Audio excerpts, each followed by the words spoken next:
Good day mga kapinta, welcome back. Ngayong araw ang gagawin naman natin ay magtitimpla tayo ng 4 na klase ng ating wood stain gamit yung ating mga oil tinting color at ating paint thinner na karaniwan natin ginagamit sa ating mga ginagawa.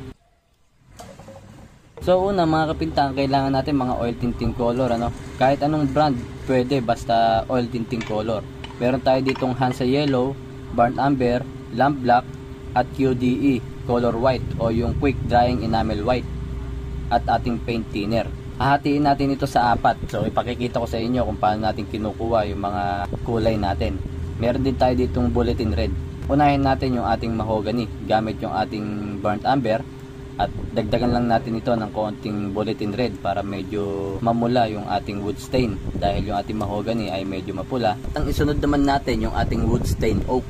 Gamit natin dito ay yung QDE white, Hansa yellow at patakan lang natin ito ng konting burnt umber at lamp black. So depende yung mga kapintano sa kinukuha nating kulay na oak. Meron kasi tayong tinatawag na golden oak. So ito ang gagawin lang natin ay yung natural oak.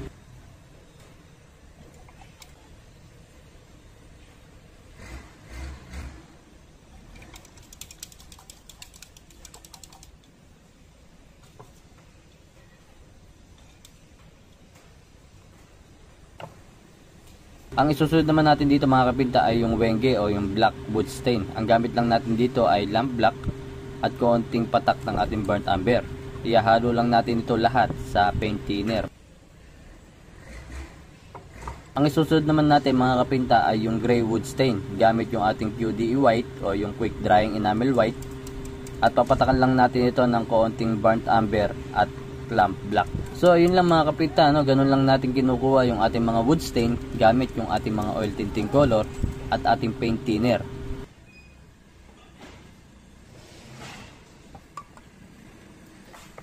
So ulitin ko, ang gamit natin mga oil tinting color dito ay bulletin red, burnt umber, lamp black, and Hansa yellow at QDE white o yung quick drying enamel white. So una nating ipahid yung ginawa nating mahogany. Tignan natin yung kinalabasan ng mga tinimpla natin. Sunod naman natin dito yung tinimpla nating oak at yung ating black wood stain at yung gray wood stain.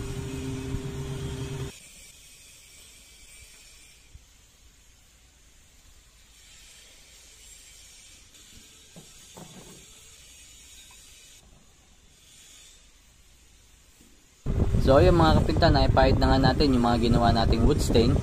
So itong una nating ipinahid ay yung tinatawag nating mahogany. Ang gamit natin dito mga oil tinting color ay burnt umber at konting patak ng bulletin red.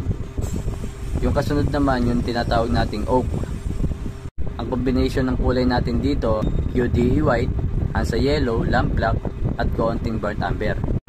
Yung wood stain black naman natin, ang ginamit natin dito ay dalawang tinting color lang, yung lamp black at konting burnt umber.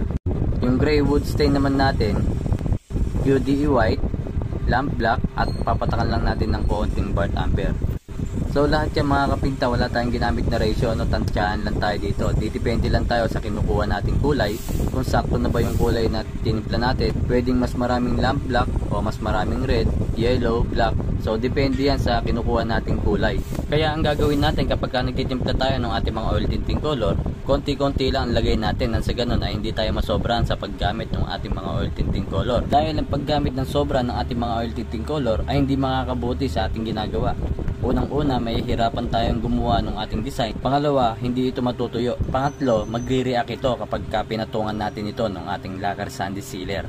At kung hindi nyo pa naman kabisado yung paggamit ng ating mga oil tinting color, meron tayong mga oil wood stain na timplado na, nabibili ito sa ating mga suking paint center o hardware. Sabihin nyo lang kung ano yung kailangan yung kulay at available ito sa kanila. Meron silang oak, mahogany, walnut at iba pa. At pwede rin natin itong i-adjust mga kapinta gamit yung ating mga oil tinting color. Kung kayo ay nakukulangan sa kulay ng ating mga oil wood stain, pwede nyo patakan ito ng ating mga oil tinting color para makuha natin yung gusto natin timpla. So ayun mga kapinta, ganun lang ang pagtitimpla ng ating mga wood stain.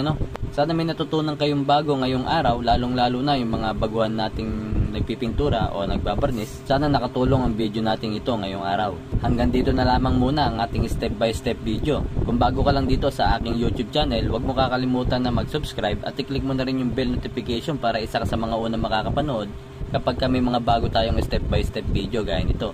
At kung andito ka naman sa ating Facebook page, huwag mong kakalimutan na mag-like and follow. I-share mo na rin ito sa mga kakilala mo na mahilig mag-DIY gaya ng ginagawa natin.